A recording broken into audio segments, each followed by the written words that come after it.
Janata Dal United के तीर छाप पर शरद यादव ने अपना दावा ठोका था। वो हार गए थे और नीतीश के विरुद्ध जो लड़ाई लेता है बिहार में, राजनीतिक रूप से उसकी राजनीति खत्म हो जाती है।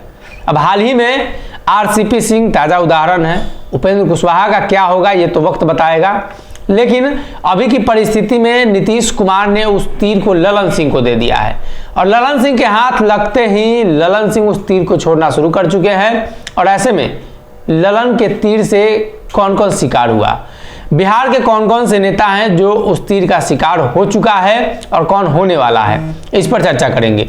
दरअसल जदयू के राष्ट्रीय अध्यक्ष के तौर पर शपथ लेने के बाद, हालांकि वो दूसरे फेज में है, अभी पहली बार उन्होंने शपथ लिया और अब उन्हें दूसरी बार अध्यक्ष बनाया गया है, तो उसके बाद ललन सिंह ने सबसे पहले आरसीपी की छुट्टी कर दी।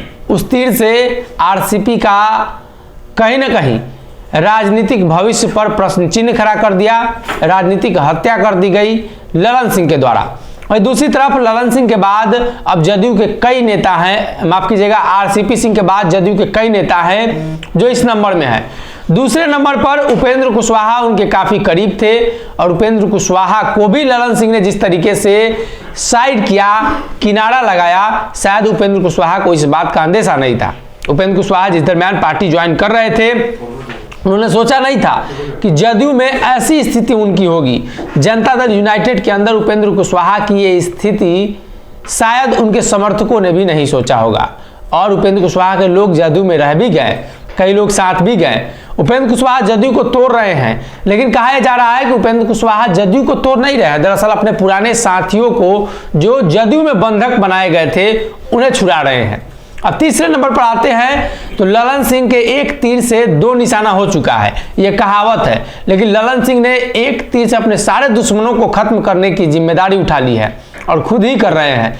तीसरे नंबर पर अशोक चौधरी का नंबर आ जाता है और अब कमिटी जो बनाई गई है उसमें अशोक चौधरी को बाहर का रास्ता दिखाया गया है। हालांकि अशोक चौधरी बाकी दोनों नेताओं से काफी परिपक्व हैं, वो इस रणनीति को समझते हैं, उन्हें समझ में आता है कि उनके साथ क्या हो रहा है, लेकिन अशोक चौधरी कहीं ना कहीं अब हाशिए पर है।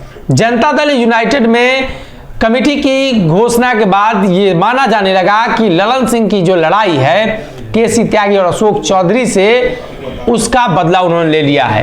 कई नेता अभी लाइन में हैं और कई नेता अब भी इस बात को लेकर चर्चा कर रहे हैं कि आखिर आने वाले दिनों में ललन सिंह की जो तीर है वो किस तरफ घूमेगी। ललन सिंह का ये उड़ता हुआ तीर है और किसी भी तरफ जाता है तो उनके दुश्मनों को खत्म करता है। 3 दुश्मनों को ललन सिंह ने पिछले दिनों खत्म किया और वो बड़े दुश्मन थे जो नीतीश के बाद उस पार्टी के उत्तराधिकारी थे, नीतीश के बाद उस कुर्सी के उत्तराधिकारी थे।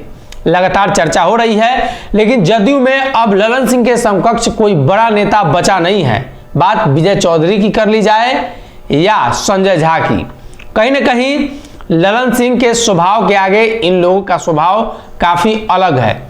और ऐसे में दिल्ली के कई बड़े नेताओं की छुट्टी के बाद अब ललन सिंह का जो मिशन है वो जदयू को क्लीन करना है, जनता दल यूनाइटेड में अपने लिए कुर्सी पर जाने का जो रास्ता है उसको क्लीन करना है। और अब ललन सिंह उसी तरफ आगे बढ़ चुके हैं और जो कमेटी जारी की गई है उसके जरिए ललन सिंह कुर्मी कुशवाहा वोटरों को साधने की कोशिश कर रहे हैं ताकि पार्टी में कोई विद्रोह ना हो। इसलिए कि ललन सिंह जब पार्टी के राष्ट्रीय अध्यक्ष बने थे उस दरमियान काफी विरोधाभास थी और ललन सिंह ने अपने हिसाब से कमेटी बनाई ताकि जो लोग विरोध कर रहे हैं वो रहे ही ना। अब परिस्थिति बदली है, उनके हाथ में तीर है और नीतीश कुमार की जदयू भी। इंतजार करना होगा आने वाले दिनों में अगला नंबर किसका आता है। अगर ये वीडियो पसंद आई और वह बिहार के राजनीति और बिहारियत से सरोकार रखेनी तो सब्सक्राइब बटन दबा के चैनल के सब्सक्राइब कर ली। ओजे एगो घंटी बा, ओकरा बटन दबा देला से कुल सटीक और मारक खबर रुआ मुफ्त में मिल जाई। अगर रुआ पत्रकारिता के हमनी के नया प्रयोग में सहयोग कर चाहतानी तो ज्वाइन बटन दबा दी।